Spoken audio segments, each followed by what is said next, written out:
अस्सलाम वालेकुम नाजरीन, प्रोग्राम रवादारी कौमी ज़िम्मेदारी के साथ मैं हूँ आयशा असलम। क्या हाल हैं आप लोगों के, और उम्मीद करती हूँ आप बिल्कुल खैर व आफ़ियत के साथ होंगे। कोविड-19 की सिचुएशन में पाकिस्तान लायंस यूथ कौंसिल का पैगाम और माशरे में इंतशार का ख़ात्मा किस कदर ज़रूरी है, इस पर आज हम बात करने जा रहे हैं। और हमारे साथ हमारे मुअज़्ज़िज़ गेस्ट स्टूडियो में तशरीफ़ फरमा है। मैं चाहूँगी कि उनका तारुफ़ करा दूँ। मेरे साथ हैं डॉक्टर नासिर साहब, जो कि डिप्टी हैं निश्तर यूनिवर्सिटी मुल्तान के। इनको वेलकम कहेंगे, खुश आमदीद कहेंगे। थैंक यू, आप तशरीफ़ लाए डॉक्टर साहब। और मेरे साथ अगले जो मेहमान हैं मोहम्मद अहमद चिश्ती साहब हैं, जो कि ऑफिसर हैं सोशल वेलफेयर मुल्तान के। इनको भी वेलकम कहते हैं, खुश आमदीद कहते हैं। थैंक यू, आप तशरीफ़ लाए। और हमारे साथ अगले गेस्ट हैं नदीम चौधरी साहब हैं, जो कि प्रिंसिपल हैं गवर्नमेंट एलिमेंट्री स्कूल मुल्तान के। इनको भी वेलकम कहते हैं, खुश आमदीद कहते हैं। थैंक यू, आप तशरीफ़ लाए। तो डॉक्टर साहब, आपसे ही आगाज़ करते हैं। और कोरोना इमरजेंसी में हुकूमती इंतज़ामिया ने जो पुरअमन माहौल के क़याम के और सेहत के शोबे में बेहतरी के लिए जो इक़दाम उठाए हैं, उन्हें आप किस तरह देखते हैं और आप क्या कहेंगे इस हवाले से? मेरा ख्याल कोरोना ऐसा लफ्ज़ है जिसे दुनिया का हर बंदा अब जानने लग गया है कि ये क्या चीज़ है। तो बदकिस्मत से पाकिस्तान में भी ये आया, लेकिन हुकूमत की बड़ी अच्छी और बर वक्त कोशिशों से किसी हद तक काबू भी पा लिया गया। और हुकूमत ने जो लॉजिस्टिक्स चाहिए थी इसके लिए, ट्रीटमेंट के लिए, टेस्ट के लिए, वो सारी प्रोवाइड की। और डॉक्टरों ने, हेल्थ डिपार्टमेंट के सारे जो स्टाफ था, पैरामेडिकल स्टाफ और डॉक्टर्स, उन्होंने भी जान तोड़ कोशिश की मरीज़ों को हर किस्म की, बल्कि उनसे वो इन्फेक्शन बेचारे कैच करके घरों तक ले गए अपने। उनके घर वालों को भी इन्फेक्शन होगी, लेकिन उन्होंने हिम्मत नहीं हारी। और निश्तर में आप देखें, वीसी साहब की डेथ हुई, हमारी एक और डॉक्टर थी उनकी डेथ हुई, एक पीजीआर उनकी डेथ होगी परसों। बल्कि मेरे क्लास फेलो डॉक्टर फयाज साहब बीवीएच के हेड ऑफ डिपार्टमेंट मेडिसिन के प्रोफेसर, उनकी डेथ हो गई। तो सारा मरीज़ों को डील करते हुए कोरोना के, इन सब की कोरोना से डेथ हुई है। तो डॉक्टर साहब, मैं ये जानना चाहूँगी, ये पेंडेमिक ऐसा पेंडेमिक था जो कि फ़र्स्ट टाइम आया, सिर्फ पाकिस्तान में नहीं पूरी दुनिया में आया, और किसी को अंदाज़ा ही नहीं था कि ये किस कदर ख़तरनाक वायरस है और इसका किस कदर अफेक्ट होगा, किस कदर असर अंदाज होगा।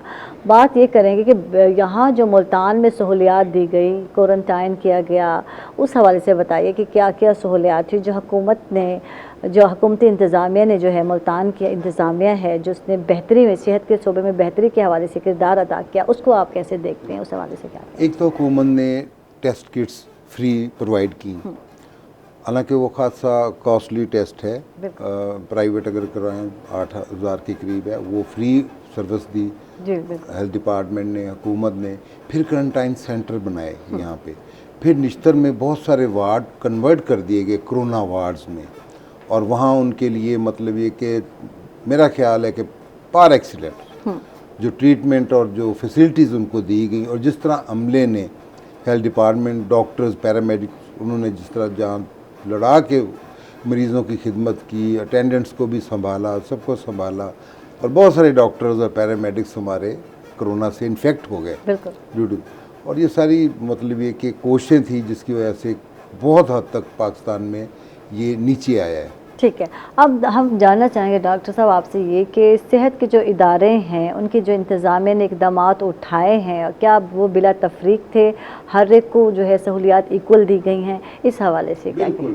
मतलब बिला तफरीक, रंग व नस्ल, मज़हब, मसलक, मतलब इसमें कभी डॉक्टर की तो खैर ये सोच भी नहीं होती, ना हुकूमत की थी। मतलब बिला तफरीक हर किसी को ये सर्विस दी गई है, फ्री दी गई है, इसमें इस तरह की कोई चीज़ इन्वॉल्व नहीं थी। ठीक है, मोहम्मद अहमद साहब हमारे साथ हैं, इनसे बात करते हैं। मोहम्मद अहमद चिश्ती साहब जो कि ऑफिसर हैं सोशल वेलफेयर मुल्तान में, तो इनसे जानते हैं और मज़हब की बात करते हैं जब, तो मज़हब की हमारे माशरे में क्या अहमियत है, इस हवाले से आप क्या कहेंगे?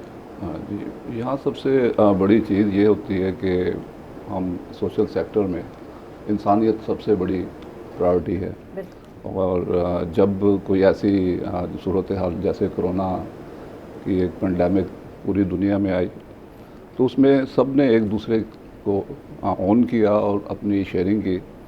इसी तरीके से पाकिस्तान में भी हमारी गवर्नमेंट ने एक अदारा जो है वो national command and control centre जो है वो बनाया और तमाम चीज़ें डिस्ट्रिक्ट एडमिनिस्ट्रेशन ने हमें थ्रू की। तो इसमें यह था कि जितने भी हमारे पास कुछ ऐसे समाजी अदारे हैं जिनमें तमाम मकतबा फ़िक्र की रिप्रेजेंटेशन होती है, उसमें माइनॉरिटीज़ भी हैं और उसमें हमारी सिविल सोसाइटी के लोग भी हैं। तो उन्होंने इस चीज़ से बालातर होके इसमें हमारा कुछ नेशनल एक्शन प्लान पहले से चल रहा था, तो नेशनल एक्शन प्लान ने भी हमें बड़ा सपोर्ट किया क्योंकि 2015 से उसको इम्प्लीमेंट करने की हमने कोशिश की हुई है।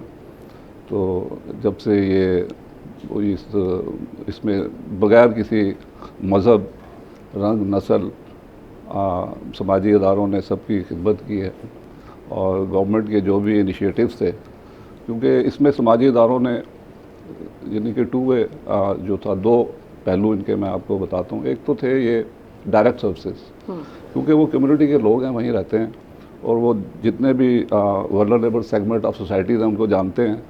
तो उन्होंने एक डायरेक्ट उन्हीं राशन की प्रोवाइड किया बगैर किसी डिस्क्रिमिनेशन के, और जो लोग मुस्तहिक थे उन लोगों तक पहुँचे। और हमारी सिविल सोसाइटी और हमारे नॉर्म्स एंड वैल्यूज़ भी माशाल्लाह ऐसे हैं कि लोगों ने इंडिविजुअल लेवल पे भी उनको सपोर्ट किया। कुछ हमारी जो माइनॉरिटी की तंजीमें हैं उनसे भी हम लूप में थे, तो उन्होंने भी हमें माशाल्लाह बड़ा अच्छा रिस्पॉन्स दिया और बिल्कुल डायरेक्ट हमने। और दूसरा गवर्नमेंट के लेवल पे मैं आपको थोड़ी सी ब्रीफ करना चाहता हूँ कि हमारी ज़िला इंतज़ामिया जो है इसने बड़ा क्विक रिस्पॉन्स किया है। जो भी हमारे हुकूमती पॉलिसीज़ थी वो हमें थ्रू करते थे, हम उन पॉलिसीज़ को अपनी NGOs को, जो भी समाजी अदारे हैं उन्हें थ्रू करते थे। वो कम्युनिटी के लोग हैं और उनका इंटरेक्शन जो है बड़ा करीब का है इंटरेक्शन, तो उन्होंने इस चीज़ में बड़ा सपोर्ट किया और अल्लाह का शुक्र है कि काफ़ी हद तक हम इस चैलेंज से हम आजमा हुए हैं। ठीक है, अच्छा बात करते हैं जब हम अमन के क़याम की, तो फिर मजहबी हमायंगी कितनी ज़रूरी है और इसका कितना अहम किरदार है, इस हवाले से आप क्या? ये देखें जी, ये ख़ास तौर पे जो टॉलरेंस है रिलीजियस, उसमें ये है कि हमारे कुछ ऐसे पहलू हैं जिनके ऊपर जिसे रिविज़िट करने की ज़रूरत है। हमने नेशनल एक्शन प्लान के अंदर भी मदारस को रेगुलेट करने का एक सिलसिला था कि हम सिर्फ दीनी तालीम पे ही फोकस ना करें, हम जदीद उलूम को भी साथ साथ चलाएं। तो हमारे जितने भी मदारस हैं उन पे भी काम गवर्नमेंट कर रही है और ये सिर्फ किसी को आइसोलेट नहीं करना चाहिए। एक सेगमेंट को आप आइसोलेट कर देंगे, आप मेन स्ट्रीम में लाएं और इससे इंशाल्लाह ताला ये जो सेक्टेरियनिज़म, टॉलरेंस और ये तमाम चीज़ें बेहतर हो जाएंगी और दिन ब दिन बेहतर हो रही हैं। बिल्कुल। अब बात करते हैं कोरोना जैसी हंगामी हालात की, तो मजहबी रहनुमाओं का जो पूरा अमन माशरे का क़याम है उसमें कितना किरदार होना चाहिए? बहुत बड़ा रिलीजियस इंस्टीट्यूशन जो है ये हर सेगमेंट ऑफ सोसाइटी के लिए बहुत अहम है, क्योंकि जो रिलीजियस लीडर होता है वो डायरेक्ट 5 टाइम्स इंटरेक्शन कर रहा होता है कम्युनिटी से। जो बुज़ुर्ग हैं उनके साथ इनका लिजोनिंग होती है।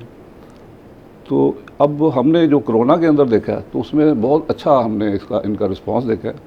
हमने मसाजिद में जाते हैं, वहाँ बाकायदा निशान लगे हुए हैं, सफ़े उठा दी उन्होंने और उनकी पूरी अपना जो मसाजिद हैं उसको उन्होंने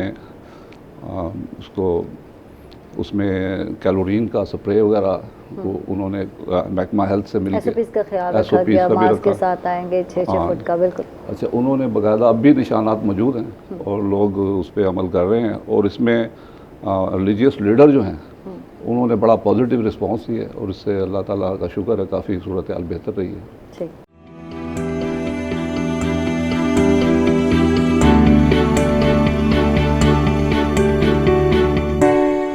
वासफ नदीम चौधरी साहब है जो कि प्रिंसिपल हैं गवर्नमेंट एलिमेंट्री स्कूल मुल्तान के। इनसे बात करते हैं और इनसे जानते हैं कि बैनुल मज़ाहिब और बैनुल मसालिक हम आहंगी किसे कहते हैं, कुछ इस पर भी रोशनी डाल दीजिए। बिस्मिल्लाहिर्रहमानिर्रहीम। देखिए, 5 माह मुसलसल तलीमी इदारे बंद रखने के बाद हुकूमत ने एक दिलेराना फ़ैसला किया है। मरहलावार पहले वफाकी और सूबाई हुकूमतों ने बड़ा अच्छा इक़दाम उठाया और तलीमी इदारे खोल दिए।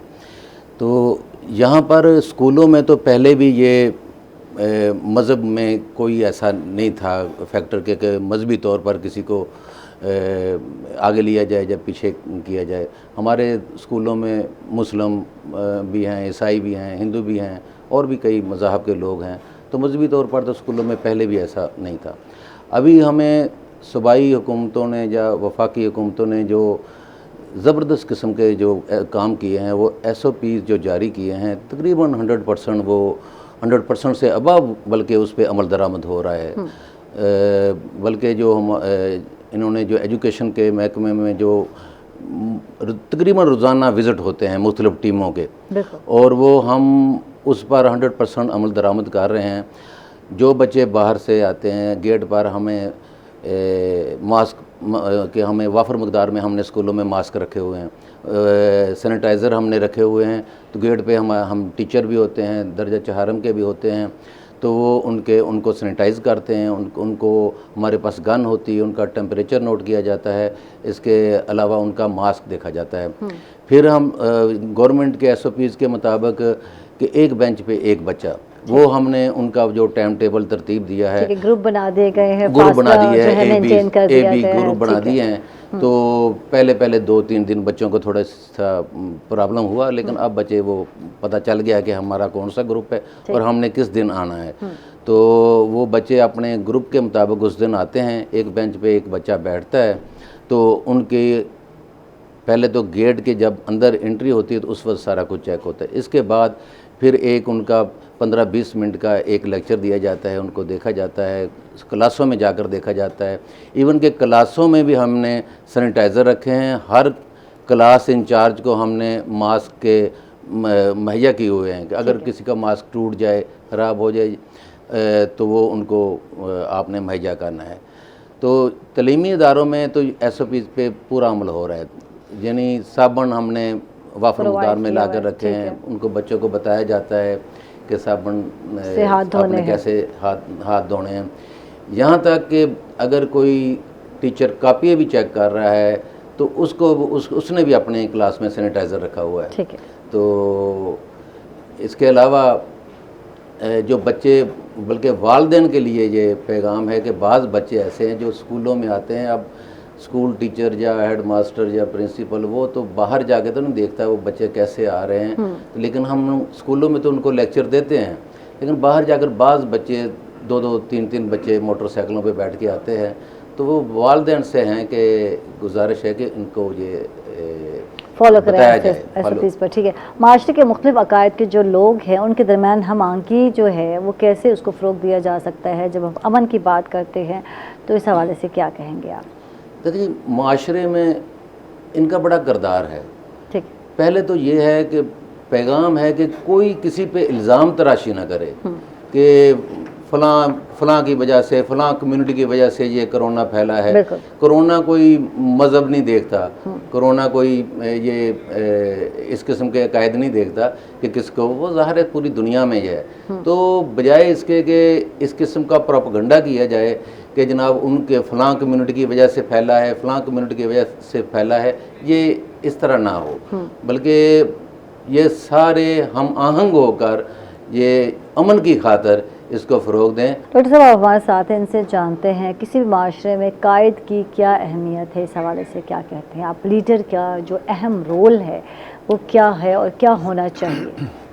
देखिए, जब भी किसी कौम पे कोई उस्ताद या मुसीबत पड़ी है तो उस वक्त लीडर के होने की और उसकी कायदाना सलाहियतों की सबसे ज़्यादा ज़रूरत होती है। बिल्कुल, वरना कौम मुनशिर हो जाती है। और अल्लाह का शुक्र है जहाँ हुकूमत ने इसको बड़े वाइजली कंट्रोल किया, एक अवेयरनेस कैंपेन चलाई, लोगों को बताया, स्मार्ट वो लॉकडाउन किया, लोग थोड़े से तंग हुए, लेकिन आज दुनिया मिसालें दे रही है पाकिस्तान के कोरोना पे कंट्रोल की।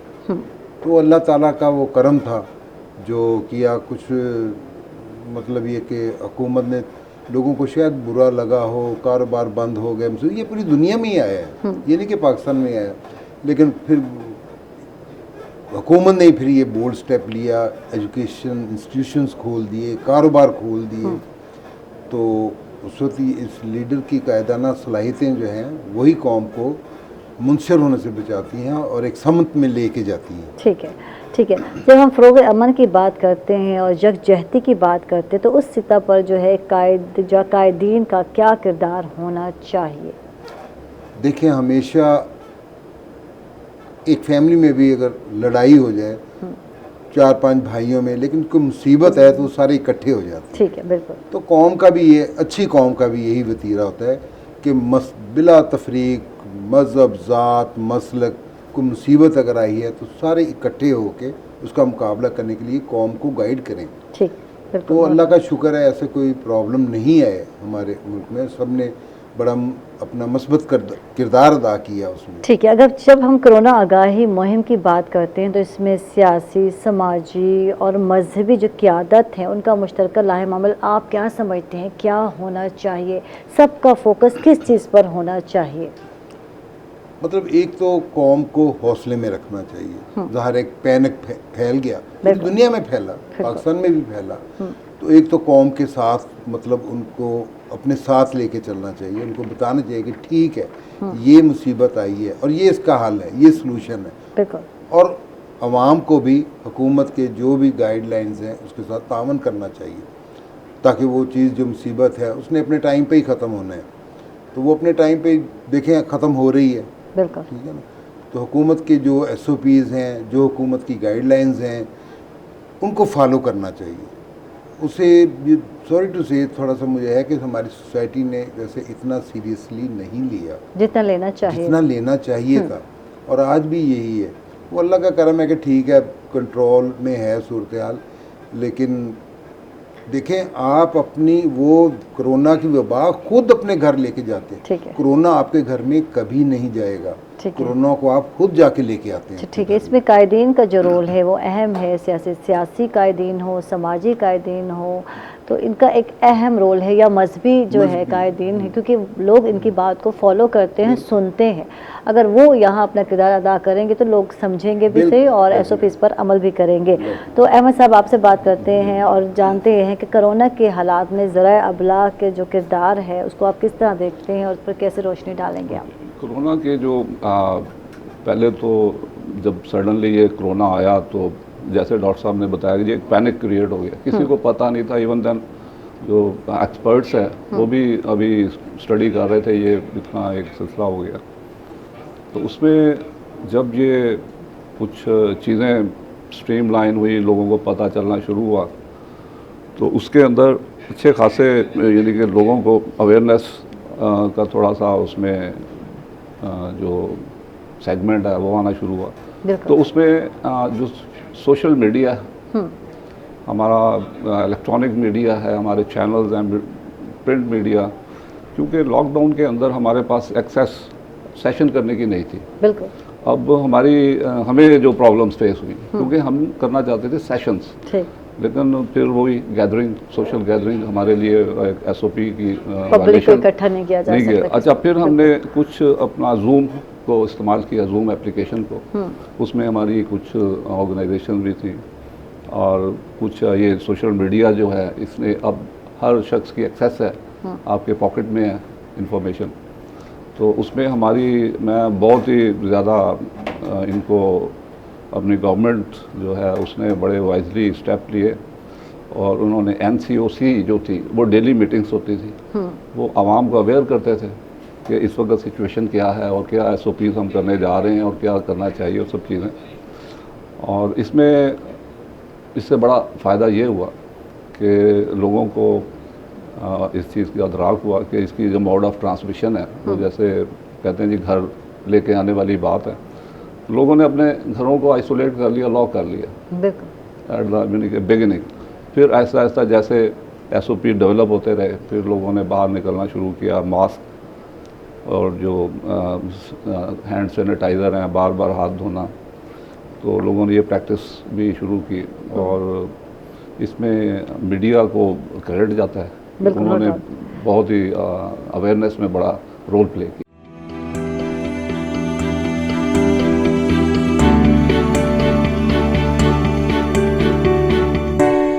नफ़रत अंगेज़ गुफ्तगू के ख़ात्मे में ज़राए अबलाग का क्या किरदार रहा, आप क्या समझते जी हैं जी इस हवाले बिल्कुल। इसमें ज़राए इब्लाग देखिए कि ज़राए इब्लाग जो उसे फोर्स पिलर कहते हैं किसी भी स्टेट का, तो उसमें यह है कि आप हेटेड स्पीचेस होती हैं और कुछ नेगेटिव कमेंट्स होते हैं, मुख्तलिफ फेथ को हिट किया जाता है और इस चीज़ को डिस्करेज किया जाए। ठीक है, इसमें यह है कि जिस तरह सोशल मीडिया है उस पर आप इसको लाइक ना करें, ऐसी चीज़ को हाइड कर दें अपनी आईडी से। दूसरा ये है कि हमारे जितने भी मीडिया पर्सन हैं वो ऐसे लोगों के इंटरव्यूज़ और उसको ज़्यादा कवरेज ना दें। बिल्कुल। तो इसमें यह है कि इंटरफेथ हारमनी। ठीक है, नदीम चौधरी साहब, आप हमारे साथ हैं, आपसे जानते हैं कि मशरती रवैयों का हमारी ज़िंदगी पे क्या असर होता है, हमारे जो रूटीन के जो रवैये हैं उसका हमारी ज़िंदगी पर कितना असर होता है, किस कदर मुतासिर होती है हमारी लाइफ। देखिए जी, अभी डॉक्टर साहब ने जो लीडर की बात की है कि कौम लीडर का जो कहना मानती है, तो लीडर ने जो किरदार अदा किया है, इंतहाई शानदार किरदार अदा किया है। रोज़ की बुनियाद पर जो SOPs जारी होते थे जो, तो वो उसको इम्प्लीमेंटेशन मीडिया ने किया है। मीडिया का भी इंतहाई ज़्यादा अहम और आला किस्म का किरदार रहा है। मीडिया ने जितने भी प्रोग्राम जो अब लोगों को हर डॉक्टर ने नहीं बताया कि जे इसमें कोरोना में कौन सी खुराक लेनी चाहिए, मसलन विटामिन D, A, C, ये मीडिया से मुख्तलिफ मीडिया से पता चला है। फिर लोग उनको एक दूसरे के फॉरवर्ड करते थे जो इस तरह के काम की बात आती थी। तो मीडिया ने बहुत ज़्यादा अवेयरनेस दी है, लोगों को बताया है कि किस तरह अपने SOPs पर अमल दरामद करना है, कौन सी खुराकें खानी है, किस तरह रहना है, किस तरह अपनी तर्ज ज़िंदगी को गुजारना है। मीडिया का बड़ा इसमें रोल है। ठीक है। अच्छा, कौमी यकजहती की जब बात करते हैं तो रोशन ख्याल और इत्तेदाल पसंद रवैयों की किस कदर ज़रूरत है, आप क्या समझते हैं? जी, ये बहुत ज़्यादा ज़रूरत है। अब मैंने पहले भी कहा है कि तलीमी इदारों में तो ये पहले भी इस किस्म का नहीं था। ये किरदार हमारे ऊपर से लेकर नीचे हेड मास्टर बल्कि टीचर तक आता है, इवन के वालिदैन तक आता है कि उनको ये जो मजहबी हम आहंगी है या इस किस्म की जो इत्तेदाल पसंदी है या रोशन ख्याली है, तो इसमें उनको इस बहस में ना पड़ें। जो बच्चों की जो एजुकेट किया जा रहा है, जो हुकूमत बच्चों को एजुकेट कर रही है, उसको उसी पर आप अमल दरामद करें। वो बेहतरीन तरीके से बच्चों को दे रहा है, जो कंटेंट दे रहा है वो बेहतरीन दे रहे हैं और उन्हीं को आप फॉलो करें। ठीक है। डॉक्टर नासिर साहब, आपसे बात करते हैं और कोरोना ने हमारे माशरे को किस कदर मुतासिर किया, एज ए डॉक्टर आप क्या देखते हैं, इस हवाले से क्या कहेंगे आप? नहीं, डेफिनेटली मुआशरा के पूरी दुनिया को इसने मुतासर किया, मतलब बिजनेस पॉइंट ऑफ व्यू से, फिर आपकी सोच से, आपके मतलब तर्ज ज़िंदगी को उसने यकसर चेंज करके रख दिया कि इंसान सोच भी नहीं सकता कि अब पूरी दुनिया में थिएटर्स बंद हो गए। पूरी दुनिया में अब देखें, शायद हिस्ट्री में पहली दफ़ा ऐसे हुआ होगा कि खाना काबा में मतलब वो विज़िट बंद कर दिए गए और बड़ी चेंज आई है इसमें, बल्कि दुनिया को नई डायरेक्शंस मिली हैं कारोबार के सिलसिले में, और चीज़ों की अप्रोच नहीं मिली है इस कोरोना की वजह से, जो वो लॉकडाउन हुए, कन्फाइंड हुए घर पे। तो ये बहुत इसका इम्पेक्ट है इसका सोसाइटी पे।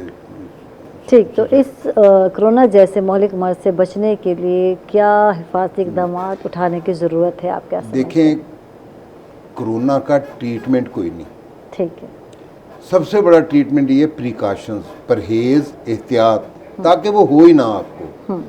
ठीक है ना। वायरल डिजीज़ जितनी भी हैं इनका ट्रीटमेंट नहीं है, ठीक है, ना प्लांट्स में ना ह्यूमन बीइंग में। और ये मतलब देख लें कि अब ये वैक्सीन इसकी तैयार हो रही है, ठीक है ना, वो भी प्रिकॉशंस में ही आ जाती है ना, वो इन्फेक्शन होने से पहले ही लगानी होती है, वो एम्ब्रियोनिक स्टेज में है, वो बन रही है, डेवलप हो जाएगी। लेकिन इसमें सबसे ज़्यादा जो ज़रूरी है, ये बार बार हुकूमत कह रही है हर चीज़ SOPs, इसको लाइटली ना लें, ये बड़े ज़रूरी हैं।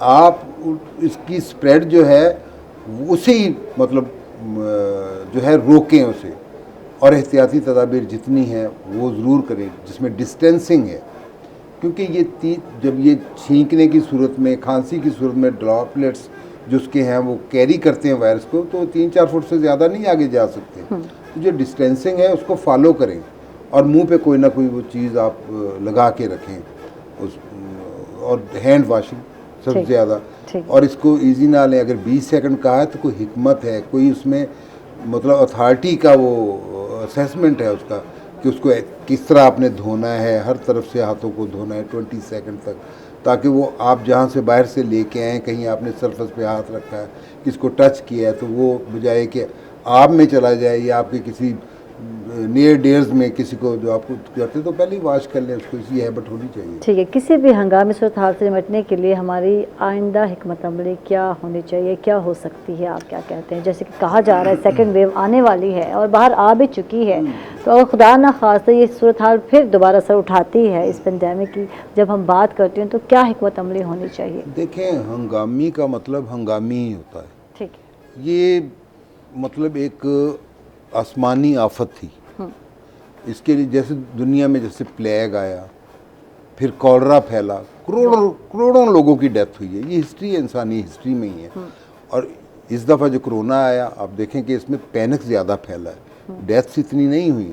हालांकि तकरीबन कोई 40 प्लस मतलब 400 मिलियन लोग इन्फेक्ट हुए हैं इससे।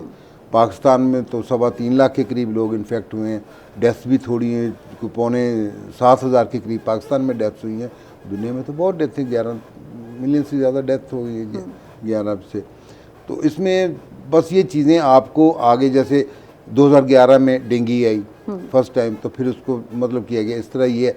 तो ये नई नई चीज़ें आपके सामने चैलेंजेस आते रहते हैं और आपको सिखाते रहते हैं कि किस तरह इनका मुकाबला करना है, इन चैलेंजेस का, और इनके लिए चीज़ें तैयार करना है, आइंदा के लिए भी रेडी होकर रहना है। कौन सी चीज़ें हमने माशाल्लाह मतलब अब देखें, ये वेंटिलेटर अब पाकिस्तान ने खुद बनाने शुरू कर दिए। पहले हम डिपेंडेंट थे फ़लाँ मुल्क से, तो माशाल्लाह हुकूमत ने फौरी इक़दाम किया और वेंटिलेटर मतलब they are in excess numbers everywhere, कि वो ज़रूरत भी नहीं पड़ी उनको इस्तेमाल करने की, इतने ज़्यादा बनाए उन्होंने।